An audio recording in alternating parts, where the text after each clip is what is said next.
আজ তোমাদের সঙ্গে আমি ভোলা মাছের একটা রেসিপি শেয়ার করব। এটাকে ভোলা মাছের ঝাল বলতে পারো। তো দেখো, একদম টাটকা টাটকা মাছ বাবা বাজার থেকে এনেছে। আমি সেগুলোকে ভালো করে ধুয়ে লবণ হলুদ মাখিয়ে কড়াইয়ে কিছুটা তেল দিয়ে ভেজে নিলাম, মানে ভেজে নিচ্ছি। এই যে দেখো, একদম লাল লাল করে ভেজে নেব। আর কিছুটা এখানে ভেজে রাখা হয়েছে, এই যে দেখো।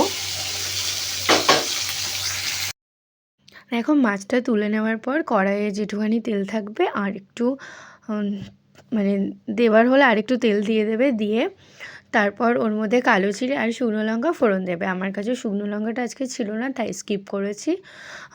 আর দিয়ে দেব কালো জিরেটা একটুখানি ভাজা হয়ে গেলে, ফোড়ন থেকে গন্ধ ছেড়ে গেলে তারপরে দিতে হবে পেঁয়াজ কুচি। তো পেঁয়াজ কুচিটা বেশ কিছুক্ষণ ধরে ভেজে লাল লাল করে ভেজে নিতে হবে। পেঁয়াজ কুচিটা ভাজা হয়ে গেলে তার মধ্যে রসুন দিতে হবে। রসুন আর টমেটো আমি একবারে পেস্ট করে এর মধ্যে দিয়ে দিয়েছি। তারপর দেখো, দেব আদা জিরে বাটা আর কাঁচা লঙ্কা বাটা।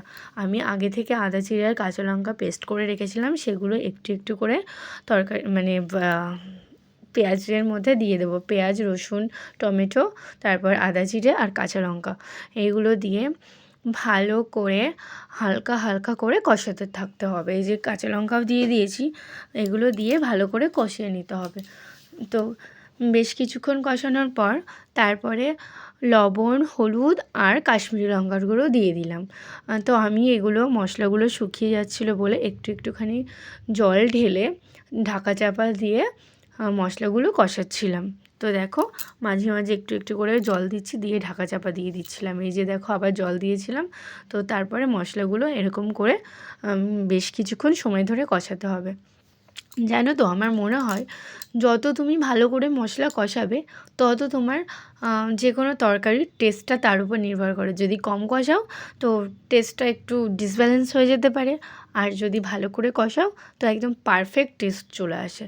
তো দেখো, তারপরে সব কিছু দেওয়ার পর তারপরে আমি একটুখানি টক দই ফেটিয়ে ভালো করে তারপরে ওই মশলার মধ্যে দিয়ে দিলাম, আর দু একটা কাঁচা লঙ্কা দিয়ে দিয়েছিলাম।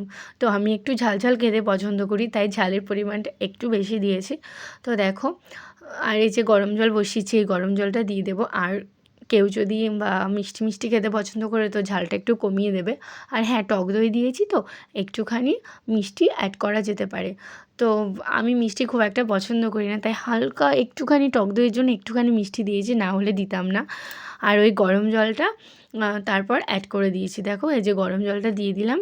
তো গরম জল দিয়েছি তার জন্য তাড়াতাড়ি করে ফুটে উঠছে। আর আমি জানো তো, রান্নায় একটু গরম জলটাই বেশি দিতে পছন্দ করি, গরম জলটাই বেশি দেওয়ার চেষ্টা করি। তো এই যে দেখো, কালারটা কিন্তু দারুণ এসেছে। তো দেখো, একটুখানি ফুটে গেলে মাছগুলো আমি দিয়ে দেবো।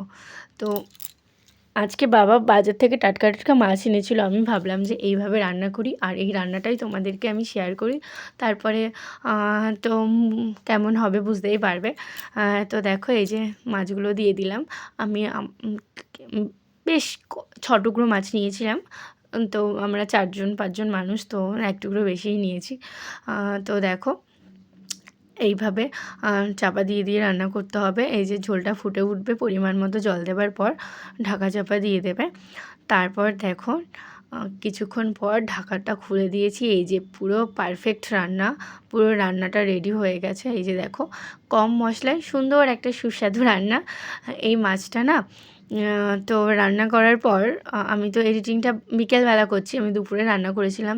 তো টেস্টটা কিন্তু দারুণ হয়েছিল। আর এই যে আমরা আমাদের ছাদে ধনেপাতা লাগিয়েছিলাম, সেই ধনেপাতা একটুখানি পাতা নিয়ে এসে ভালো করে ধুয়ে কুচি কুচি করে কেটে এই যে একটুখানি গরম মশলা দিয়ে দিলাম, আর এর ওপর ধনেপাতা কুচি ছড়িয়ে দেব। তো তারপর 5-7 মিনিট ঢেকে রাখবে। ঢেকে রাখার পর গরম গরম ভাতের সঙ্গে সার্ভ করবে। যা টেস্ট হবে না, সবাই আঙুল চেটে খাবে দেখবে আজকে। তো এই রান্নাটা আমি দুপুরে করেছিলাম, আর আমি বিকেলের দিকে এডিটিং করছি, তাই তোমাদেরকে টেস্টটা ভালো করে বলতে পারছি।